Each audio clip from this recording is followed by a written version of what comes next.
Transformation बघून आपण inspire होतो.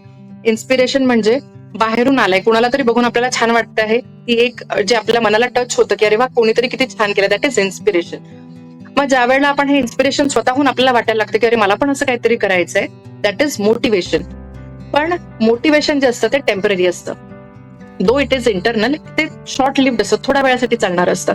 सो मोटिवेशन आपण येतं जातं, वाढतं, कमी होतं. व्हॉट इज इम्पॉर्टंट, ज्या वेळेलाही आपण मोटिवेटेड आहोत त्यावेळेला आपण एक सगळ्यात मोठी चूक करतो की आपण खूप मोठ्याले चेंजेस करतो. जसं की मी आता उद्यापासून माझं सगळंच लाईफस्टाईल चेंज करेल, मी स्लीप पण ठीक करतो, मी सोशल रिलेशन पण करतो, मी अल्कोहोल पण सोडतो. असं खूप सारा आपण स्वतःपुढे टार्गेट ठेवतो आणि मग त्यातलं काही पूर्ण झालं नाही की आपण सगळ्या गोष्टी सोडून देतो.